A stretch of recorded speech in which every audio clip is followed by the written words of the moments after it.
BodyBags, where horror lies. Welcome back to Body Bags. This is week number 484. This is a random week. I'll be your host, Jason from Horrific Nightmares.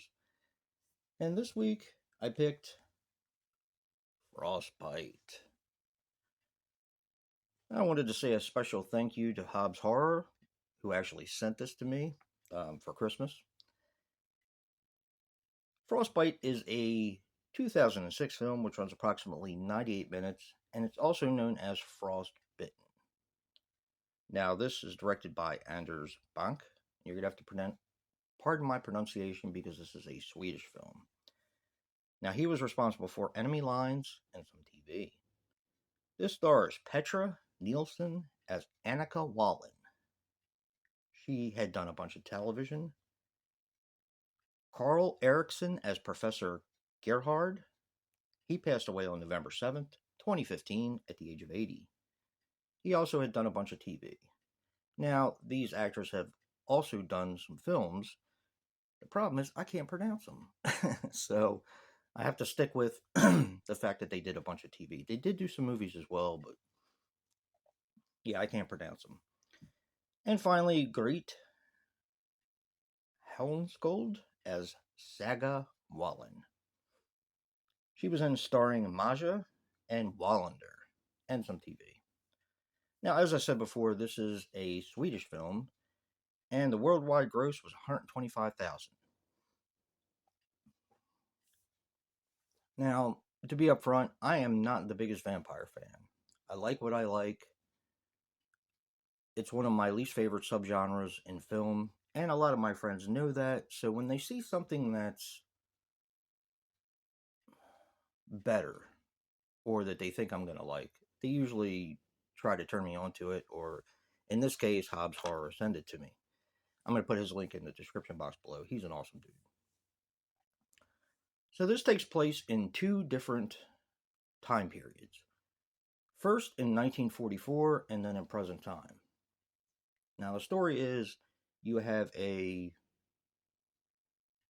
was in World War II, you have a bunch of guys who are outnumbered by the enemy, and it's snowing, it's freezing, and they just want to find shelter, and they want to get away from being killed, because they are really, really outnumbered. They ended up finding this house, which looks like a hunting cabin in the middle of nowhere. Well, unbeknownst to them, it just so happens to have vampires in the cabin. Now we skip to present time, and this is where our main character, Saga, and her mom moved to this small town because of a doctor who is working on a specific practice that she wants to learn to become a doctor. It's kind of vague, but if I tell you what it is, it's going to spoil the film. So Saga wants to fit in with the other kids, and she gets invited to this party, and the kids want to find some drugs so that they can go there and do what kids do and, take drugs, have fun, bump uglies, as Hobbs would say. But she can't find drugs. One of the kids actually works in the hospital where the autopsies take place.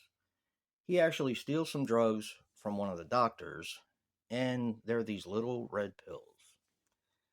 And these little red pills have catastrophic results. They've been worked on by this one doctor. They're an experiment, and it basically turns the kids into these sort of vampires. And that's where I'm going to leave it. I had a blast with this film. I like vampire films that aren't like all the others. As I've said before, vampire films I feel are a dime a dozen. Most of them use the same lore, and it just gets old after a while. Now, I love slashers, but they do the same thing, but that's just my preference. But as far as vampire films go, whenever they do something a little bit different, I'm usually pretty invested. This is a really good film. Now, this just got released from MVD Films, and that's where my friend Hobbs got it. Now, this is a 2006 film that they're actually re releasing, and if you are into vampire films, I definitely recommend it. I really enjoyed it, and I'm really not into vampire films, so yeah, it does a little something different than all the others with the whole vampire lore sort of thing. Definitely check it out. And if you like what you see in here, hit that like button and subscribe. And until next time, peace.